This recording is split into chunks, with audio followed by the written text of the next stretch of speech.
أقرضوا الله قرضا حسنا وما تقدموا لأنفسكم من خير تجدوه عند الله. وقال رسول الله صلى الله عليه وسلم: من آتاه الله مالا ولم يؤد زكاته مثل له يوم القيامة شجاعا أقام له سبيلتان، كما قال عليه الصلاة والسلام. بارك الله لنا ولكم في القرآن العظيم ونفعنا وإياكم بالآيات والذكر الحكيم.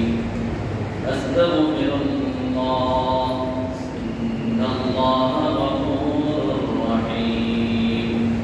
اللهم صل على محمد وعلى آل محمد كما صليت على إبراهيم وعلى آل إبراهيم إنك حميد مجيد. اللهم بارك على محمد وعلى آل محمد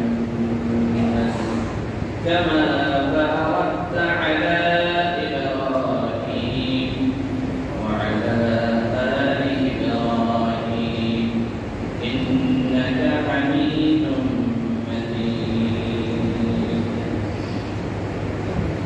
وعلى رب العالمين الجزاء لله كل شكر لله سبحانه وتعالى আমাদেরকে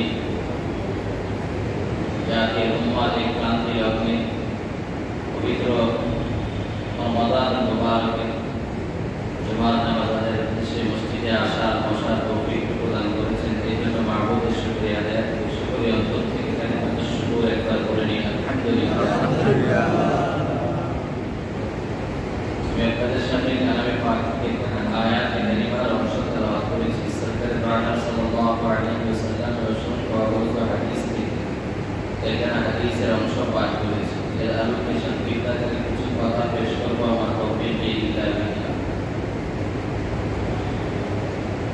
তেলাওয়াত আয়াত এবং বিভিন্ন আয়াতে আল্লাহ পাক বান্দার প্রতি একটা নির্দেশনা, একটা বিধান আলোচনা করেছেন। এই বিধানটা কিছু মানুষের উপরে খরচ শর্ত সাপেক্ষে। সেটা হলো যাকাতের বিষয়। আল্লাহ বিভিন্ন আয়াতে বারংবার যাকাত নামাজ আদায়ের সাথে সাথে যাকাত আদায়ের বিষয়ে অনেক গুরুত্ব আরোপ করেছেন। অনেক ক্ষেত্রে আমরা নামাজের ফজিলত বা তার গুরুত্বটা বুঝি, সাধারণত সকলেই বুঝে আসে বা বুঝি। রোজার ফজিলত খরচ হওয়ার বিষয়টাও সকলেরই বুঝে আসে এবং বুঝি এবং আদায় করার চেষ্টা করে।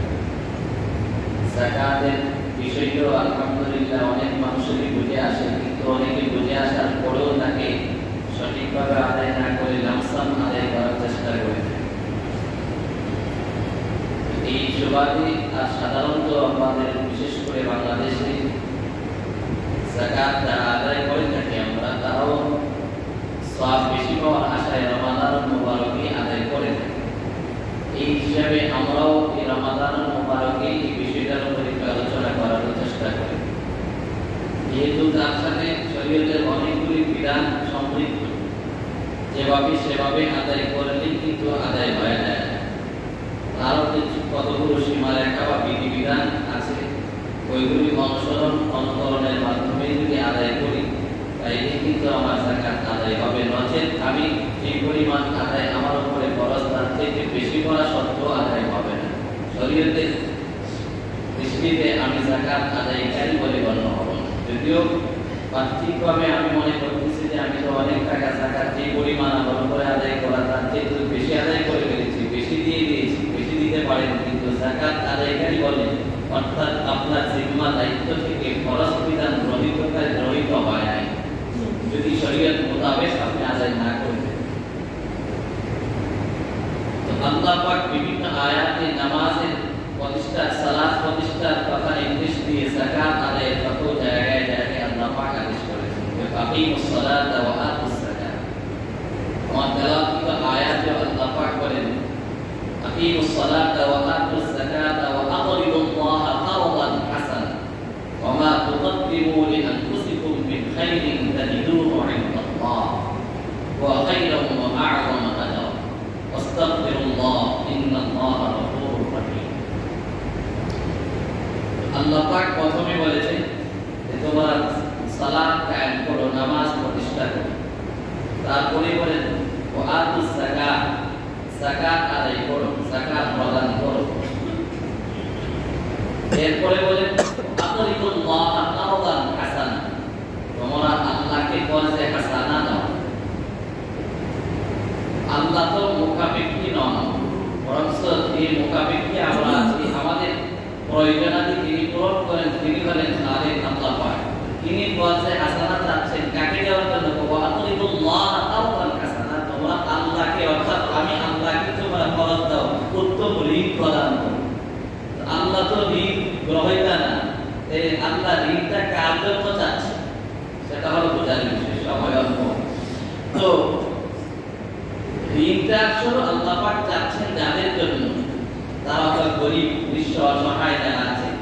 তথা আল্লাহ অন্য আয়াতে যাকাতে খাত তথা যাকাত পাওয়া উপযুক্ত কারা ৮ প্রকারের কথা আল্লাহ পাক আয়াতে উল্লেখ করে দিয়েছে। ইন্নামা সাদাকাতু লিল ফুকারা'i ওয়াল মাসাকিনি ওয়াল 'আমিলিনা আলাইহা ওয়া ফির রিকাব ওয়াল গারিমিন ওয়া ফি সাবিলিল্লাহি ওয়া বিস সাবিল। আল্লাহ পাক এই আয়াতে যাকাতের খাত কারা কারা কাদেরকে যাকাত দেওয়া যাবে তাদের কথা এই আয়াতে বর্ণনা করে দিয়েছে। তো যাই হোক, তো কি তারা কি গরিব, মিসকিন, অসহায় যারা আছে তাদের কথা আল্লাহ এবং আল্লাহর রাসূল বলে দিয়েছেন। এটাও কিন্তু তাদের উপরে। আবার একটা বিষয় মনে রাখবেন, আমরা অনেকেই মনে করি গরিবদেরকে যাকাত দিয়ে আমরা অনুগ্রহ করেছি। সম্পূর্ণ ভুল কথা। এই ধারণাটা পাল্টিয়ে ফেলেন, এই চিন্তা চেতনাটা পাল্টিয়ে ফেলেন। এটা আপনার আমার কোনো অনুগ্রহ নয়, বরং তার অধিকার আমার আপনার কাছে আছে। এটা আল্লাহ পাক কোরআনে বলে দিয়েছেন ওফি আমওয়ালিহিম হাক্কুল লিসাইল ওয়াল মাহরুম। বঞ্চিত যারা আছে, প্রার্থী যারা আছে, মুখাপেক্ষী, তাদের হক আর অধিকার তাদের মালের মধ্যে তথা সম্পদশালীদের মালের মধ্যে তাদের হক আর অধিকার রয়েছে। আল্লাহ নিজে বলে দিয়েছেন যে দরিদ্রের উপরে তুমি সহায়তা করে যাকাত, ফরজ যাকাত দাও আর নফল সাদাকা করে কোন অনুগ্রহ করেছো এমনটি নয়, এমনটি ভাবা আদৌ উচিত নয়। বরং আল্লাহ বলেন হাক্কুল লিবি আমওয়ালিহিম হাক্কুল লিসাইল ওয়াল মাহরুম, যে ধনীদের ধনাঢ্য ব্যক্তিদের সম্পদের মাঝে দরিদ্রদের হক আর অধিকার রয়েছে। এটা তাদের হক আমি আপনি কি করতেছি? আদায় করতেছি। বরং কোন দরিদ্র আমার আপনার কাছ থেকে যদি আইসা এই হকটা নিতে আসে, এটা তার অনুগ্রহ আমার আপনার। যেমন অনেক সময় মাদ্রাসা থেকে রিল্লা বোর্ডিংয়ের জন্য বিভিন্ন মাদ্রাসা থেকে আপনার আমার কাছে যায়, এটা তাদেরকে তুচ্ছ দৃষ্টিতে দেখার কোনো সুযোগ নাই। বরং আপনি তাদেরকে সম্মান প্রদর্শন করা আপনার নৈতিক দায়িত্ব, ঈমানি দায়িত্ব। কারণ হলো যে তার হকটা দায়িত্ব দিল, তার যে হক। গরিব মিসকিন একজন অসহায় আমার আপনার বাসা বাড়িতে গেল, আমার আপনার দোকানে গেল, কিন্তু তাকে অবজ্ঞা করে দেখার তো কোনো সুযোগ নাই। বরং তার প্রতি সম্মান প্রদর্শন করা উচিত যে আমার দায়িত্ব ছিল তার হকটা তার ঘরে পৌঁছিয়ে দেওয়া, কিন্তু সে আমার দায়িত্বের কাজটাকে সহজ করে দিয়ে আমার কাছে চলে আসছে, আমার কাজে সহযোগী হয়েছে। সুতরাং সে আমার প্রতি অনুগ্রহ করেছে, আর অনুগ্রহ যে করলো তাকে সম্মান, তাকে সম্মান প্রদর্শন করে, এটা আমার আপনার দায়িত্ব। এই জন্য অনুগ্রহ না, বরং তার আমার আপনার উপর অনুগ্রহ, সেটি আমার আপনারটা গ্রহণ করে নিচ্ছে। তো এই জন্য এই যাকাত এমন একটা বিষয়, ইসলামের ৫টা ভিত্তির অন্যতম একটা ভিত্তি হলো যাকাত প্রদান করা। বুনিয়াল ইসলামু আলা খামস, শাহাদাতু আল্লা ইলাহা ইল্লাল্লাহ ওয়া আন্না মুহাম্মাদার রাসূলুল্লাহ ওয়া ইকামুস সালাহ ওয়া ইতাউস যাকাত। যে যাকাত প্রদান করাটা এটা বুনিয়াদ ইসলামের অন্যতম একটা ভিত্তি। নামাজ যেমন ভিত্তি, রোজা যেমন ভিত্তি, স্তম্ভ, ঠিক তেমনি যাকাত প্রদান করাও এটা একটা শরীয়ত ইসলামের, মুসলমানদের ঈমানের ইসলামের একটা ভিত্তি। অর্থ ৫টা ভিত্তির একটা ভিত্তি। যাকাত প্রদানটা তো এমন গুরুত্বপূর্ণ যে একজন ঈমানদারের ঈমান প্রকাশের মাধ্যম হলো যাকাত। যেমন আল্লাহ পাক কোরআনের আয়াতে বলেছেন যে ফাইন তাবু ওয়া আকামুস সালাতা ওয়া আতাবুজ যাকাতা ফাখাল্লি সাবিলাহুম। কাফিরদের ব্যাপারে আল্লাহ পাক বলেন যে ফাইন তাবু, যদি তারা তথা কাফির মুশরিকরা যদি তওবা করে নেয় তথা কুফরি মতাদর্শ থেকে, শিরকি মতাদর্শ থেকে তারা তওবা করে ফিরে আসে, ওয়া আকামুস সালাত, আর তারা নামাজ প্রতিষ্ঠা করে, নামাজ কায়েম করে, ওয়া আতাবুজ যাকাত, আর যাকাত প্রদান করে, তো ফাখাল্লি সাবিলাহুম, আল্লাহ বলেন রাসূলকে সম্বোধন করে, মুসলমানদেরকে সম্বোধন করে, ও নবী মুহাম্মদুর রাসূলুল্লাহ, ও মুসলমান ঈমানদাররা, ফাখাল্লি সাবিলাহুম, আদেশসূচক শব্দ ব্যবহার করে তাদের রাস্তা ছেড়ে দাও। শাব্দিক অর্থ হলো তাদের রাস্তা ছেড়ে দাও, অর্থাৎ তাদেরকে হত্যা করো না তখন। কারণ নামাজ প্রতিষ্ঠা করা এটা ঈমানের পরিচয়, ঈমানের বহিঃপ্রকাশ। ঠিক তেমনি ওয়া আতাবুজ যাকাত, নামাজ প্রতিষ্ঠা, যদি ইনতাবু তওবা করে কুফরি থেকে ফিরে আসে আর নামাজ প্রতিষ্ঠা শুরু করে দেয় এবং তার সাথে সাথে যাকাত প্রদানও শুরু করে দেয়, তাহলে তোমরা ফাখাল্লি সাবিলাহুম, তাদেরকে ছেড়ে দাও, তাদেরকে আক্রমণ করবে না, তাদেরকে হত্যা করবে না। কেন? এই নামাজ প্রতিষ্ঠা করা আর তওবা করে ফিরে আসতে মুখে বলছে, কিন্তু এই মুখে বলাটা সঠিক নাও হতে পারে, মিথ্যার আশ্রয় হতে পারে, নিফাকও হতে পারে, মুনাফিকিও হতে পারে। কিন্তু যখন সে নামাজ পড়া শুরু করে দিল, যাকাত প্রদানও শুরু করে দিল, তখন ফাখাল্লি সাবিলাহুম, তাদের রাস্তা ছেড়ে দাও। অর্থাৎ তখন মনে করিও এটা হলো তার ঈমানদারির পরিচয়, তার ঈমানদার আর মুসলমান হওয়ার পরিচয় হলো নামাজ প্রতিষ্ঠা করা আর একটা যাকাত প্রদান করা। কি বুঝলাম? যে যাকাত এমন একটা বিষয় যে ঈমানদারের ঈমানের পরিচয় হলো যাকাত প্রদান করা। এই যে যাকে আল্লাহ পাক সম্পদ দান করলেন, আর এই সম্পদ কিন্তু আমার আপনার না, আল্লাহ পাকের দেওয়া। আল্লাহ অন্যায় বলছে, বললাম সময় গল্প, আল্লাহ বলেন ইয়া আইয়ুহাল্লাযীনা আমানু আনফিকু মিম্মা রাযাকনাকুম, আমি যা তোমাদেরকে দিয়েছি রিজিক হিসেবে তার থেকে তোমরা কি করে খরচ করো। তাহলে বোঝা গেল কি যে এই সম্পদ আমি মনে করতেছি আমার কষ্ট উপার্জিত টাকা পয়সা অর্থ করে বাড়ি গাড়ি না, আল্লাহ বলেন যে আমি যা দিয়েছি তোমাকে, আল্লাহ বলেন আমার দেওয়া, এই সম্পদের মালিক আমি, বাকি তোমাকে আমি দিয়েছি কিছুদিন কিছু নাড়াচাড়া করার জন্য। যেমন একজন ইন্ডাস্ট্রিজের মালিক, কোন একটা ব্যবসায়িক বিজনেসম্যান তার ম্যানেজারকে টাকা পয়সা অর্থ করে সব কিছু বুঝিয়ে দিয়ে রাখে, কোম্পানির মালিক তার বাসা বাড়িতেই থাকে, কিন্তু এখানে মালিকের প্রকৃত যিনি বিজনেসম্যান তার মালিকের অনুমতি ছাড়া কিন্তু সে টাকা যাকে ইচ্ছা তাকে দিতেও পারে না, এক্সপোর্ট ইম্পোর্ট কোনোটাই করতে পারে না, মাল আদান প্রদানও করতে পারে না। কিন্তু তার মালিক, মূল মালিক যিনি বলে যে অমুকে 1 লক্ষ টাকা দাও তাইলে দিতে পারে, অমুকে টাকা দিও না তাইলে দিতে পারে না, আর কি রেখে দাও রেখে দিতে হয়।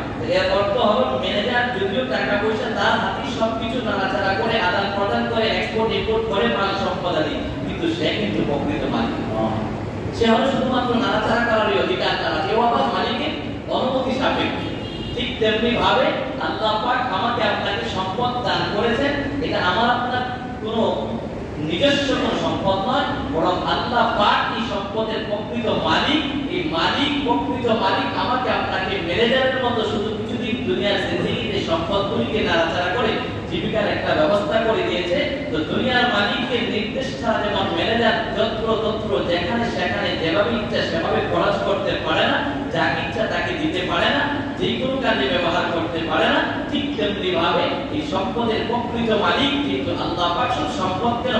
আল্লাহ তো বলেন কোরআনের বিভিন্ন আয়াতে আসমান জমিন এবং আসমান জমিনে যা কিছু আছে সবগুলোর বিরাস আর উত্তরাধিকারী আর মালিক বলেন কে?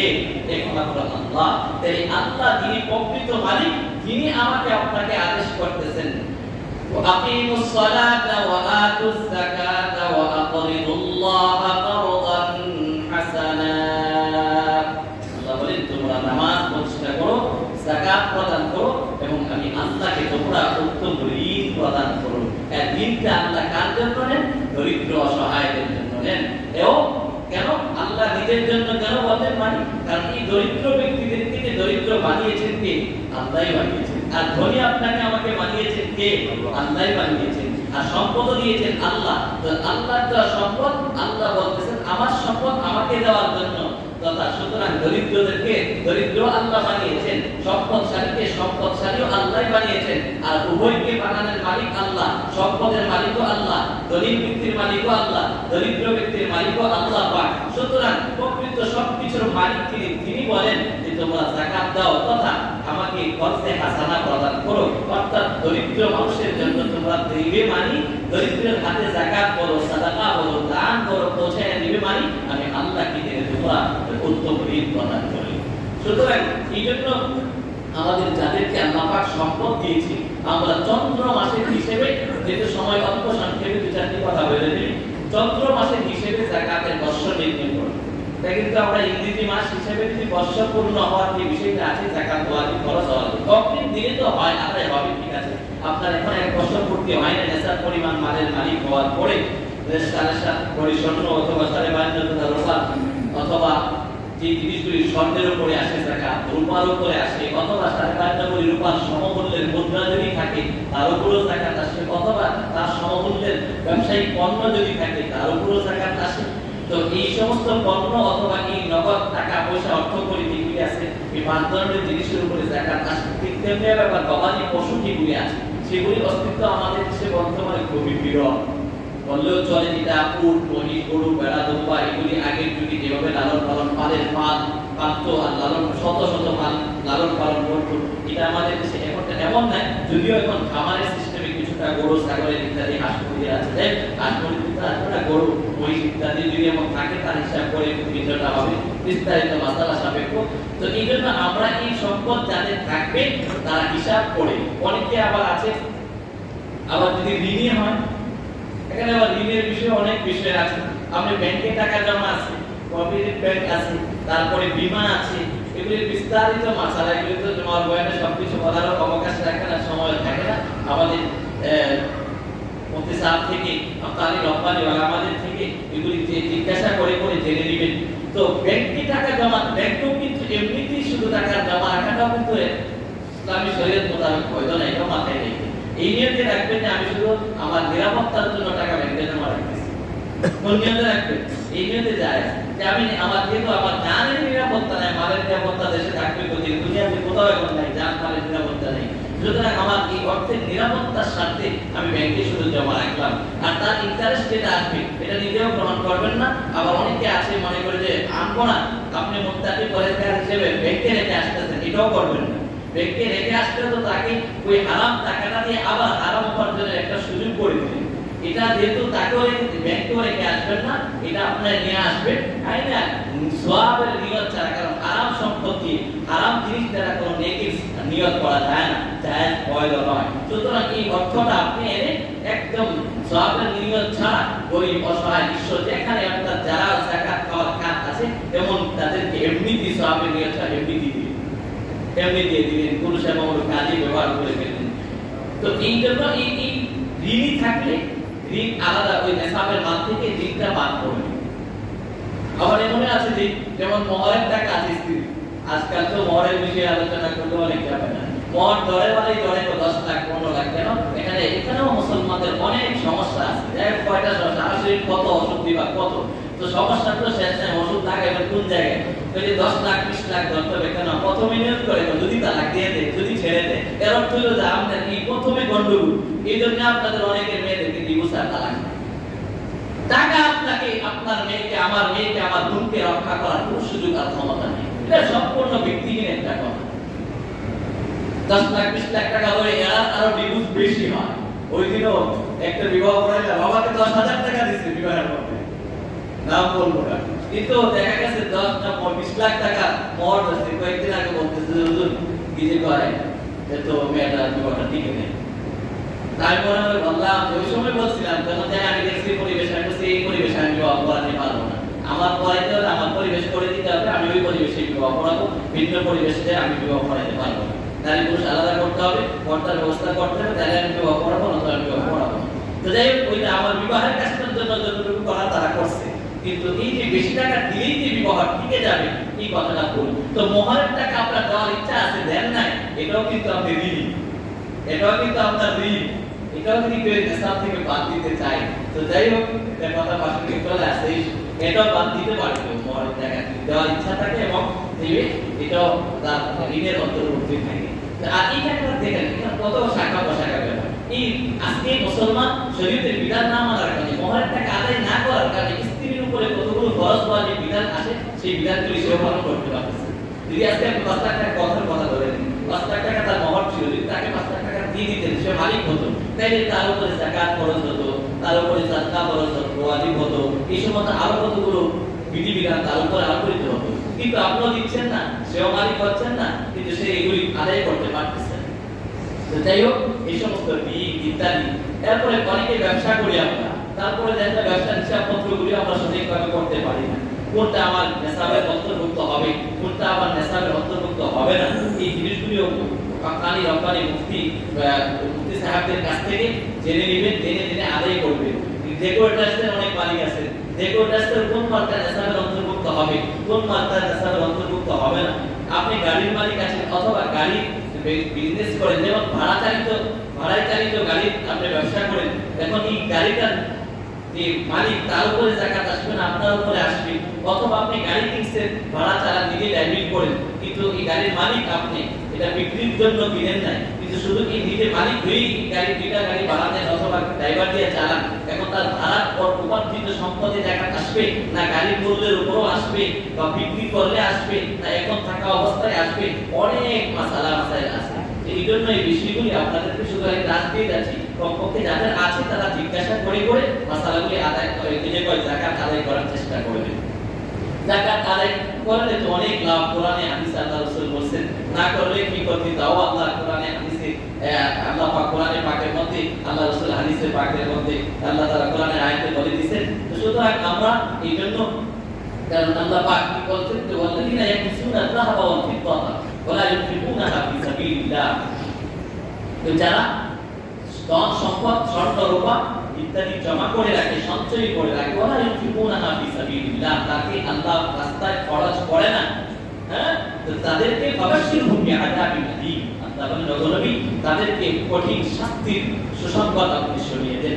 শাস্তি তো সুসংবাদ হয় না, অনেক সময় টিচার ছাত্রকে আয় মজা বুঝে যায়, মা বাবা বলে মজা নিয়ে যায়, মজা বুঝে যায়, মজা নিয়ে আসলে তো পিটা দিবে, রাগ করে অনেক সময় বলে তো মজা নিয়ে যায়, মজা খায়া যায়, মজা বুঝে যায়, এটা তো আসলে মজা দিবে না, তাকে মার দিবে, অনেক সময় ধমক দিবে, শাসাবে, তো শাস্তি তো সুসংবাদ হয় না। তাই হোক, তো আল্লাহ শাস্তির বার্তা শুনিয়ে দিয়েছেন যে তারা কঠিন শাস্তির অধিকারী হবে যারা যাকাত অর্থাৎ সঞ্চয় করে রাখে, তার হক আদায় করে না, যাকাত দেয় না, সাদাকা দেয় না, দান খেরাত করে না, তার যে হক আছে ওগুলি আদায় করে না।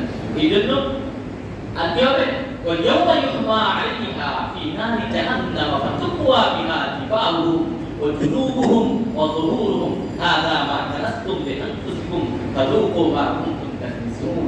আল্লাহ পাক কঠিন শাস্তির কথা বলেছেন, আর এই সঞ্চিত সম্পদগুলোকে জাহান্নামের আগুনে উত্তপ্ত করে আমাকে আপনাকে ফাতুকওয়া বিহা জিবাহুম, আল্লাহ সেকা দিবেন, যেটা আমাদের ভাষায় বলে সেকা দিবেন, সেকা লোহা গরম করে আগে যদি যেমন সেকা দিত না, অসুস্থ হলে বিভিন্ন বিষয়ে তো সেকা দিবে এই সম্পদগুলিকে গরম করে উত্তপ্ত জাহান্নামের লিহান আগুনের মাঝে।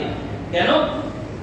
এই যে প্রথমে বলছে কপালের কথা, কেন কপালের কথা বলতে বললো, 500 দেশের কথা বললো, খ্রিস্ট দেশের কথা পড়ে বললো, ওটা শ্রীনি কেরাম তার ব্যাখ্যায় লিখেন যে প্রথমে মানুষ যদি দিতে অনিয়া হয় তো কপালের চামড়াটা, ললাটের চামড়া একটু একটু বলে ফেলে, অনিহার ভাবটা কপালে প্রথম প্রকাশ পায়।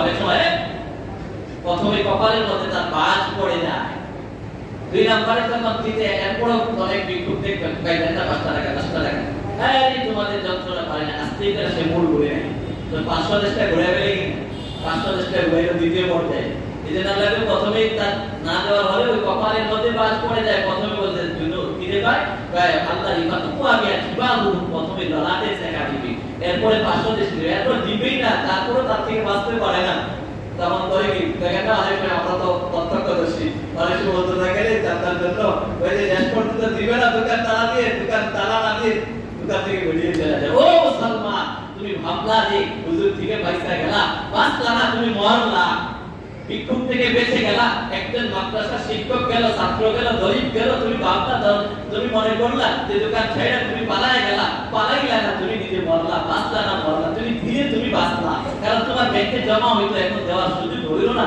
তুমি ঠকলা, তুমি হুজুরকে ঠকাইলা না, তুমি দরিদ্রকে ঠকাইলা না, তুমি নিজে ঠকলা ও ক্ষতিগ্রস্ত হইলা। মনে করতেছো তুমি চালাক, তুমি বোকা, তোমার থেকে বোকা এই জমিনের উপর আর কেউ নেই।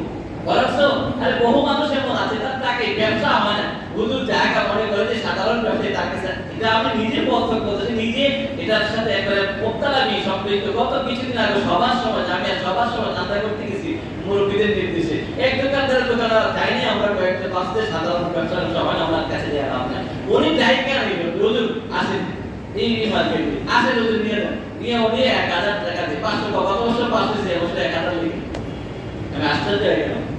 আবার এমন আছে বড় দোকানদার দীর্ঘ 15 বছর 1 টাকাও দেয় না, মেনশন করছি না, কথা বুঝাইবার জন্য আমি বুঝাই দিচ্ছি যে দোকান বন্ধ আছে, খালি লিখে চলে যায়, আর চলে যায় আপনি দিয়ে আপনি চলে যাওয়ার দরকার নেই, আমি পারতেছি না, বা একজন গরিব আছে আমি পারতেছি না, বা আমি পড়ে দেবো দিতে পারতেছি না, বরং দেওয়ার মানসিকতা করেন। আল্লাহ কোরআনে বিভিন্ন আয়াতে বলেছেন যে দেয় তার সম্পদ বাড়ে, আর যে দেয় না তারটা বড়ে না, বরকত আর বারাকাত দেওয়ার মধ্যে আছে। কিন্তু আমরা বুঝি না বা বুঝলেও একই বিশ্বাস করি না, দিয়ে দেখে পারে না না পারে, বাস্তবতার সাথে একটু মিলিয়ে দেখে একই বিশ্বাস করে একটু মিলিয়ে দেখে। এই জন্য আমরা যাকাত প্রদান করবো। তো মাদ্রাসাতে আপনারা প্রতি বছরই যাকাতের একটা অংশ দিয়ে থাকেন। এই মাদ্রাসা জিল্লা বোর্ডিং এর বহু ছাত্র ফ্রি খায়, হ্যাঁ, তো এই ছাত্রদের এবছরও ফ্রি দেওয়ার জন্য আমাদের কর্তৃপক্ষ এবং আসাদের গ্রামের সিদ্ধান্ত যে আরো যেন বাড়িয়ে ফ্রি খাবার পরিবেশন করা যায়, তাদের সুযোগ সুবিধা দেওয়া যায়। এই জন্য এগুলি কোথা থেকে দিবে? আপনারা দেওয়া এই যাকাত বা সাদাকা অথবা গরিব ফান্ডের যে টাকা আছে এই অর্থগুলি দিতে হবে। আর আপনাদের সহযোগিতায় এই দিনে মাদারিসগুলো প্রতিষ্ঠানগুলো চলে আসতেছে, আপনাদের মাধ্যমে আল্লাহ পাক চালাইতেছে। আপনি আমি কিন্তু দিলেও চলবে, না দিলেও চলবে, কিন্তু দিলে কাকে দিয়ে আল্লাহ দেওয়া সম্ভব। আমি যদি একটু দিলাম তো আমি মধ্য দিয়ে লাভবান হয়ে গেলাম, দিল আল্লাহ আমাকে, আর আমি আল্লাহ ছিনিয়ে দিলেও কিন্তু দিতে পারে। বহু মানুষ কোটিপতি দেখা যায়, আগে ছিল কোটিপতি, এখন এমন যাকাত খাইতে পারবে, কিন্তু পরিস্থিতির কারণে মানুষ চাইতে পারে না। বহু আমাদের জানা আছে, আমাদের কাছে দুঃখ প্রকাশ করে হুজুর এখন যাকাতও চাইতে পারি না, ফিতরাও খাইতে পারি না। কিন্তু আপনাদের যদি এমন কোন লোক থাকে একনিষ্ঠ কাছে একটু বইলে আমার জন্য যদি 10-20,000 টাকা 50,000 টাকা ব্যবস্থা করে দেন, দিন বেলা মানুষের দিকে চলতেছে, খাইতেছে। এমন বহু মানুষ আছে যারা আমাদের কাছে এবং আমাদের জানা মতো আছে যারা এটা বলে, কিন্তু দেখা যায় আমরাও বলার মতো এমন পরিস্থিতি থাকে না। এই সমস্ত আর্থিক বিষয়টা এমন থাকে যে যে বিষয়গুলি সচরাচর একেবারে ঘনিষ্ঠ না বলে বলাও যায় না, আত্মবিশ্বাসের বিষয় আছে, বিশ্বস্ততার বিষয় আছে, অনেক বিষয় থেকে যায়। তো যাই হোক বলতেছিলাম, এই জন্য আমরা এই টাকা জামিয়া ইউনিসেফ জিল্লা বোর্ডিং এর জন্য একটা অংশ আমরা সবসময় যেহেতু দিয়ে আসি, আমরা এখন সবসময় দেওয়ার চেষ্টা করবো। মাদ্রাসার অফিসেও আমাদের আসাদে গ্রাম থাকে এবং প্রত্যেকের কাছে রসিদ আছে, টাকা দিবেন, রসিদ গ্রহণ করবেন, দিয়ে দেবেন সরকার থাকবে, সরকারের ফিতরের টাকা, যাকাতের টাকা এবং সাধারণ দানের টাকা দিবেন। আর এই যাকাতের টাকা অনেক সময় অনেকে আমরা বিভিন্ন মিডিয়ার মাধ্যমে আপনারা শুনেন এটা সেটা, কল্যাণ ফান্ডে সেই স্কুল কলেজ মাদ্রাসারও বিল্ডিং ফান্ডে আপনি যাকাতের টাকা দিতে পারবেন, মাদ্রাসা দিলেও পারবেন। বিল্ডিং এর কাজের জন্য, মসজিদ নির্মাণের কাজের জন্য যাকাতের টাকা দিলে আপনার যাকাত আদায় হবে না। বলেন যে স্কুল হইতেছে একটা দেয়া লেগে যাবে, না না, স্কুল কেন, মসজিদে সব আল্লাহর ঘরের নির্মাণ কাজের জন্য যাকাতের টাকা দিতে হবে। মানে টাকা দিলে টাকা আপনার বৈধ হবে, যাকাত আদায় হবে না।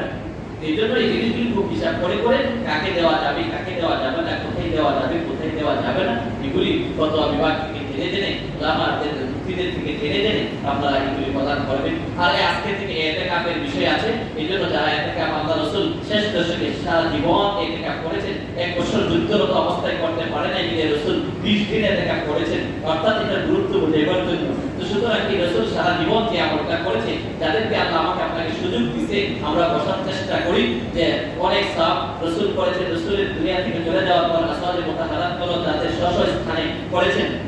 পুরুষের জন্য জামে মসজিদ যেখানে জুমা হয় অথবা কমপক্ষে পান্নেগানা নামাজ হয় এমন মসজিদের মধ্যে করবে, কিন্তু উত্তম হলো জামে মসজিদে, কারণ অথবা পান্নেগানা মসজিদে দেখা করলে জুমার জন্য আবার তাকে ওই সেই জামে মসজিদে যেতে হবে।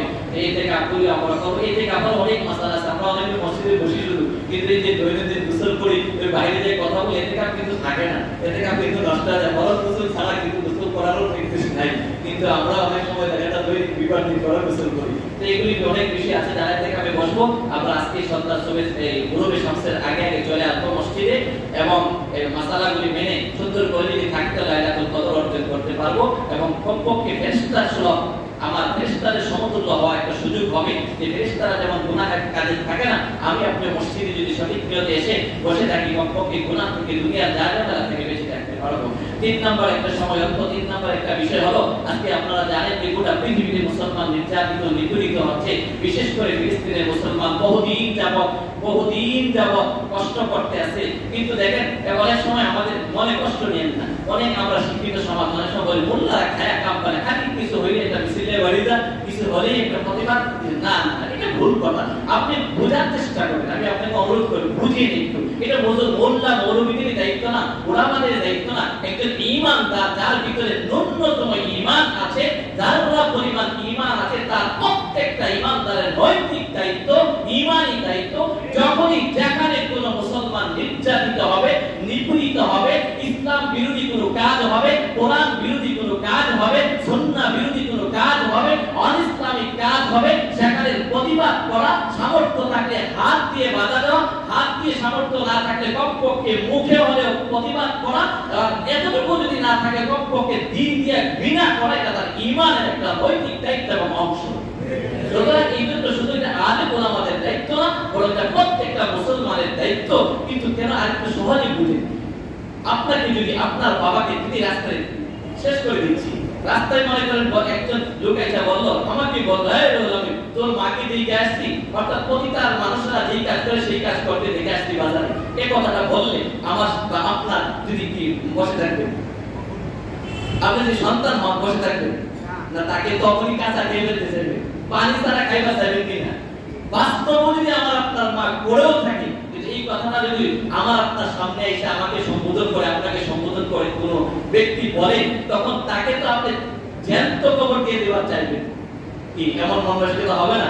তাইলে আমার আপনার মার চাইতে, বাবার চাইতে, সন্তান সন্ততির চাইতে তো হলো আমার আল্লাহ প্রিয় কি প্রিয় না, আমার রাসূল প্রিয় কি প্রিয় না। তো আমার রাসূলকে গালি দিবে, আমার আল্লাহকে গালি দিবে, আমার আল্লাহ ইসলাম নিয়ে কথা বলবে, আর মুসলমানদেরকে মারবে, পিটবে। আর তখন প্রকৃতি ইমানদার যারা ওই মোল্লা মৌলবীদের কয়লাতে তারা শরীরের পানিটা সহ্য হয় না, আপনার মাকে গালি দিলে যেমন আপনার সহ্য হয় না, আমার নবীকে, আমার আল্লাহকে, ইসলাম নিয়ে কথা বললে, ঈমান থাকলে তারও কোনোদিন সহ্য হয় না। এই জন্য এটা ঈমানি দায়িত্ব। আমরা আজকে কমপক্ষে আমাদের তো সেখানে যাওয়ার সুযোগ নাই, কমপক্ষে প্রতিবাদের মাধ্যমে আমরা আমাদের ঈমানি দায়িত্বটা আদায় করার চেষ্টা করতেছি। আর যারা দেশের রাষ্ট্রপ্রধান আছে মুসলিম দেশের, দেখেন আজকে কিন্তু এতগুলো মুসলমান, 200 কোটি মুসলমান থাকতে ইসরায়েল লক্ষ লক্ষ ইহুদিদের জন্য, ইহুদিদের কাছে হার মেনে যায়। মুসলিম শাসকরা পর্যন্ত মুখ দিয়ে পর্যন্ত একটা কথা বলে না, এটা একটা কিয়ামতের পূর্ব লক্ষণ যে এতগুলো মুসলমান থাকতে, কোটি কোটি না শত শত কোটি মুসলমান থাকতে, আজকে শাসক থাকতে শাসকরাও কিছু বলে না, মুসলমানরা সংঘবদ্ধ হয়, বরং এতগুলো মুসলিম রাষ্ট্রের শাসকরা এবং মুসলমানরা থুতু ফেললে পর্যন্ত ইসরায়েলি ইহুদিরা নিপাত হয়ে যেত। আজকে আমাদের ঈমানের দুর্বলতার কারণে আজকে আমাদের এই দুর্দশা, আমাদের আমলের ত্রুটির কারণে আজকে আমাদের এই দুর্দশা। এই জন্য আমাদের ঈমানকে তাজা করি, আমলকে দুরুস্ত করি। আল্লাহ পাক এই প্রতিবাদ মিছিল হবে, আমরা সকলেই এই কমপক্ষে যারা আছি, সুস্থ আছি, সবল আছি, আমরা এই মিছিলের মাধ্যমে হলো কমপক্ষে প্রতিবাদটা জানি, ঈমানি দায়িত্বটা আদায় করার চেষ্টা করি। আল্লাহ পাক আমাদের সকলকে তৌফিক দান করুন। সকলে বলি আমিন। ওয়া আখিরু দাওয়ানা